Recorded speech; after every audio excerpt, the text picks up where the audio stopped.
महाराज जी, मैं YouTube के माध्यम से आपको पिछले 6 महीने से सुन रहा हूँ। आपको आपके बताए हुए मार्ग पर चलने का पूरे प्रयास कर रहा हूँ। गुरुदेव, मैंने आपको अपना गुरु माना है। गुरुदेव, मैंने आपसे सुना है कि सुख दुख में समभाव रखना चाहिए, परंतु पिछले 1 वर्ष से मेरी 2 बड़ी सर्जरी हुई, जिसके कारण मैं बहुत अभी डिप्रेशन में हूँ और दवाई भी खा रहा हूँ। गुरुदेव भगवान, आप कहते हैं अध्यात्म से सब दुखों का निवारण हो जाता है। आपसे अनुरोध है कि मेरा मार्गदर्शन करें ताकि मैं विपरीत परिस्थितियों में भी समभाव रख सकूं और आपकी कृपा से भक्ति मार्ग में अनुसरण कर सकूं। गुरुदेव, अभी मुझे ना अध्यात्म का पता है ना ही भक्ति का।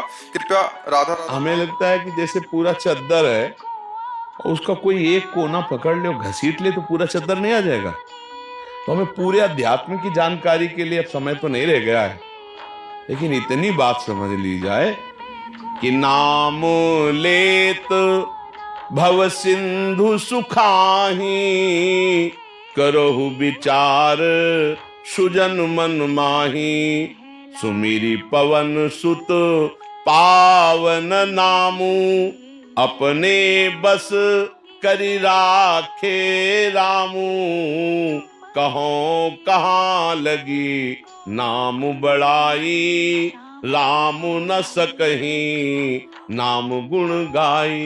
राम राम राम, कृष्ण कृष्ण कृष्ण, राधा राधा राधा, हरि हरि हरि, शिव शिव शिव शिव। यदि हम नाम जप कर रहे हैं तो निश्चित हमारे अंदर ज्ञान, वैराग्य, भक्ति सब जागृत हो जाएगा। पर पहले नाम पाप को नष्ट करता है।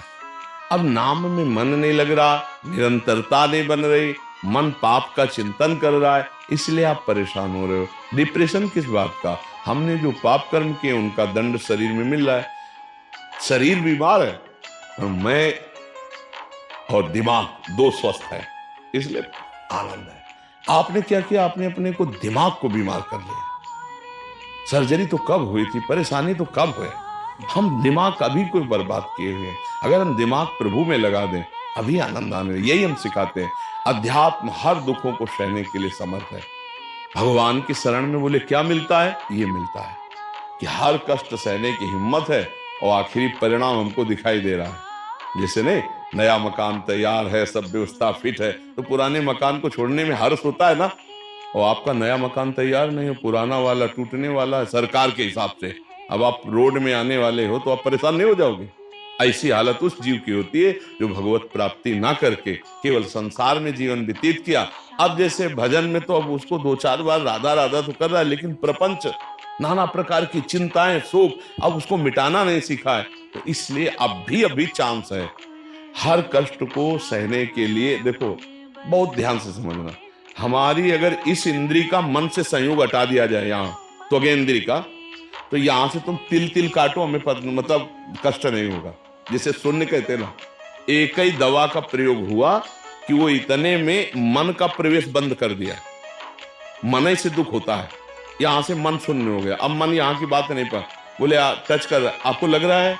नहीं जी। क्यों नहीं लग रहा? क्योंकि त्वगेंद्री के साथ मन का संयोग नहीं हो पा रहा। अब नहीं लग रहा, अब उसे काट दो। अगर मन का संयोग सावई मना कृष्ण पधार विद्यो, सोचो, अगर मन भगवान के आनंद में डूब रहा है और शरीर में भीषण पीड़ा है तो क्या फर्क पड़ेगा? और अगर मन संसार में डूब रहा है, शरीर स्वस्थ है तो क्या फर्क पड़ेगा? जल रहे, एसी में बैठे जल रहे, अंदर क्लेश, चिंता, शोक, भय, ये सब व्याकुलता। हमें लगता है अगर नाम जपन में मन लगाओ, भगवान को आर्त भाव से पुकारो तो बात बन सकती है। क्योंकि अब मन को प्रभु में भगवदाकार करना ये तो कठिन है, पक्का कठिन। जैसे हमको राइफल चलाना कठिन है, हम जिंदगी में कभी पकड़े नहीं तो कैसे चला सकते हैं?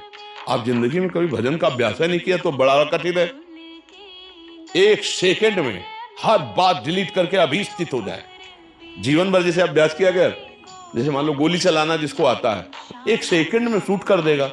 अब हमारे सामने दर्द है तो हम लाठी की तरह तो भले मार सकते हैं, हम गोली नहीं चला सकते क्योंकि हमें पता ही नहीं है ना।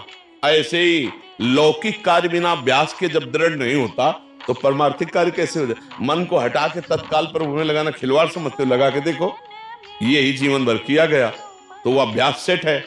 हजारों बातें 1 मिनट में डिलीट और शांत गए, अपने में डूब गए, खत्म के। अब बाहरी ये पीड़ा हो रही, वो पीड़ा हो रही, वो हो रहा है।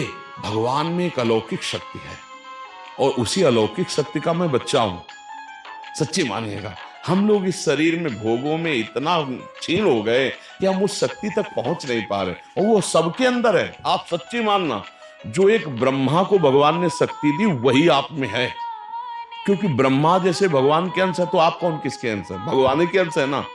बस हम क्या है, हम अपनी शक्तियों का प्रयोग नहीं कर पाए, हम उनको जागृत नहीं कर पाए। ब्रह्मा जी भी तपस्या के द्वारा उन शक्तियों को जागृत किया। जो ब्रह्म ऋषियों तपस्या के द्वारा, हम भोगों में अपनी शक्ति को भूल करके समय नष्ट कर दिया, अब हमें पछताना पड़ रहा है। तो अब काम बना लें।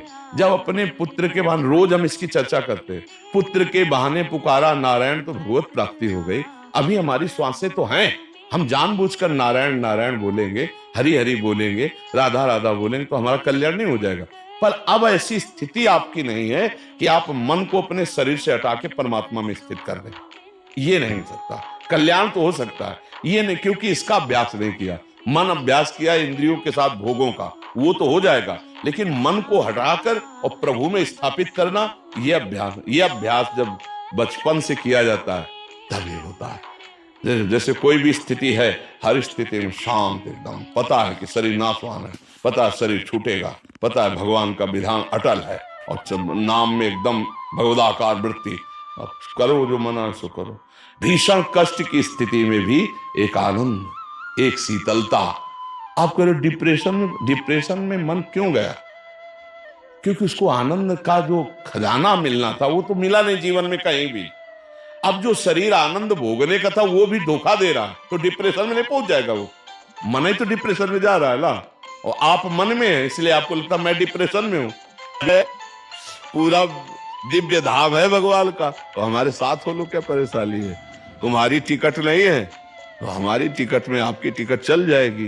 राधा राधा वर जपो, तुम चिंता मत करो। गुरुदेव ग्रस्त में हूँ तो 2 बिटियां हैं, उनकी जिम्मेदारी है। पूरा विश्व ब्रह्मांड की जिम्मेदारी प्रभु के ऊपर है, वो सब चला रहे हैं। हम तुमको छोटी छोटी जिम्मेदारी मिली, उसको ईमानदारी से निभा लो। भगवान अगर बच्चे देते हैं तो व्यवस्था भी देते हैं। हाँ, ये जरूर है कि अपनी सामर्थ्य की जैसी व्यवस्था रखो। अब अपनी सामर्थ्य से अलग सोचोगे तो बच्चियों को भी दुख मिलेगा, आपको भी दुख मिलेगा। अपने सामर्थ्य के अनुसार सुशील सज्जन लड़का ढूंढो और उनका ब्याह करो। कर्तव्य है तो बेटी भगवान ने दी तो सेवा दी है, उसे आनंद पूर्वक करो और नाम जप करो, चिंता मत करो। तुम्हारे घर की व्यवस्था नहीं हुई तो हमारा घर बहुत बड़ा है, मतलब संतों की शरण में हो जाए, नाम जप करे तो संतों के संग से हमारा काम चल जाएगा। जैसे कोई बहुत डिपार्टमेंट का बड़ा अधिकारी हो और उसके पीछे लगे हो, तो जब चेकिंग होगी तो ऐसे कह देना मेरा आदमी, तो चेकिंग नहीं होगी, गए वो सांप के साथ निकल जाएगा। तो आयतों की शरण में लिए तो वैसे हम योग्य नहीं, हम चेकिंग में फेल हो जाएंगे, पर उनकी कृपा से हम निकल जाते ना। साधुन के संग लाग तेरी अच्छी बनेगी, नहीं कहा जाता है? थाम लो गुरुदेव। हाँ, बस नाम जप करो। हमारे संग का मतलब है राधा राधा राधा, हमसे दोस्ती का मतलब राधा राधा। हर परिस्थिति में आपको हमने प्यार किया प्रभु, अब जैसा विधान करोगे मैं सहूंगा और कभी आपका किसी से शिकायत नहीं करूंगा, नहीं मैं उसे सहूंगा। उस सहने से भगवान से प्यार हो जाता है, और जब प्यार हो जाता है तो निहाल हो जाता है। फिर ये प्रश्न खत्म हो जाता है, क्या समस्या है? हर समस्या का समाधान समस्या आने के पहले हो जाता है। हम आपसे सच्ची कहते, हमारी व्यवस्था श्री जी से चलती है। कैसे व्यवस्था करती हो, कैसे, तो वो हमारी नहीं, शरणागत की। कोई भी शरणागत चिंता मत करो, में नहीं बनता, फ्री में बन जाता है। हमने देखा है, व्यवस्थाएं देखी। एक विवाह है कि करोड़ों लगा के करो फिर भी रोना पड़ेगा, वो एक विवाह है कि बहुत अच्छे ढंग से हो गया, कम पैसे से होगा, जीवन भर सुखी रहे, होता भगवान के संयोग से। भगवान का आश्रय लो,